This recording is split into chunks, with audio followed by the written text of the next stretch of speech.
Hello bachcho, let's discuss this question. Which of the following statements is correct regarding ribosomes? A. Most of a cell's DNA molecules are stored there.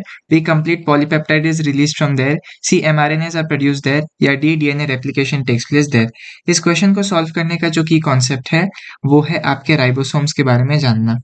तो ribosomes जो होते हैं वो membrane less, इनमें कोई भी membrane नहीं होता, मेम्ब्रेन लेस न्यूक्लियोप्रोटीन पार्टिकल्स होते हैं, न्यूक्लियोप्रोटीन पार्टिकल्स होते हैं या ऑर्गेनेल्स कहते हैं इनको। और ये जो है इनको हम कहते हैं प्रोटीन फैक्टरीज ऑफ सेल। ये माना जाते हैं प्रोटीन फैक्टरीज ऑफ सेल। और ऐसा क्यों है? क्योंकि यहाँ पर बेसिकली इसका बहुत बड़ा हाथ होता है ट्रांसलेशन के प्रोसेस में, big role in translation process. और ट्रांसलेशन के प्रोसेस में ये कैसे रोल्स प्ले करते हैं? Structural and catalytic role, structural and catalytic role play करते हैं ट्रांसलेशन के प्रोसेस में। तो यहाँ पर अगर हम देखें स्ट्रक्चरल रोल जो है वो क्या है, आपको पता है कि जो राइबोसोम है उसकी दो यूनिट्स होती है, राइबोसोम की दो यूनिट्स होती है, स्मॉल यूनिट और लार्ज यूनिट। राइबोसोम की दो यूनिट्स होती है, एक स्मॉल एक लार्ज। इसमें जब हम लार्ज यूनिट की बात करते हैं इसमें दो साइट होते हैं जहां पर बेसिकली आपका टीआरएनए आके बाइंड कर सकता है। Two sites for binding of tRNA.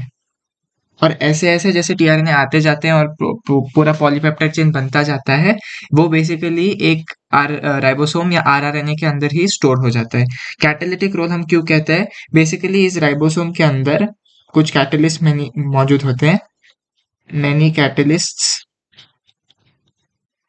Important for translation process आपको इन राइबोसोम्स के अंदर ही दिखते हैं। Seen in ribosomes.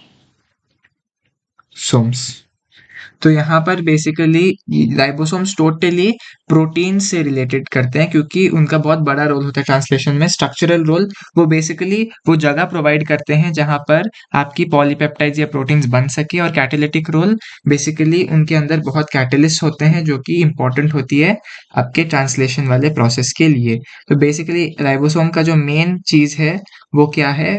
प्रोटीन्स बनाना या फिर पॉलीपेप्टाइड्स बनाना। तो चलिए वापस से हम ऑप्शंस देखते हैं। पहला ऑप्शन हमको कहता है most of cells DNA molecule are stored here, गलत, वो न्यूक्लियस में होता है। दूसरा complete polypeptide is released from there, ये ठीक है, कंप्लीट पॉलीपेप्टाइड तो आपके राइबोसोम से ही निकलता है। सी एमआरएनएज आर प्रोड्यूस्ड देयर, ये भी गलत है, एमआरएनएज प्रोड्यूस होते हैं न्यूक्लियस में। और डी है DNA replication takes place there, DNA replication जो है वो भी न्यूक्लियस में ही होता है, आपके राइबोसोम्स में नहीं होते। और ये सारे हमने यूकैरियोटिक सेल मान के चला है। अगर हम देखें तो हम यहाँ पर प्रोकैरियोट के लिए न्यूक्लियोइड भी लिख सकते हैं, तीनों जगह पे न्यूक्लियोइड भी लिख सकते हैं। लेकिन अगर हम यूकैरियोट्स की बात करें तो वो बेसिकली न्यूक्लियस ही होगा, प्रोकैरियोट के लिए nucleoid. So the correct option to this question is option B, complete polypeptide is released from there. Hope you have understood it well. All the best.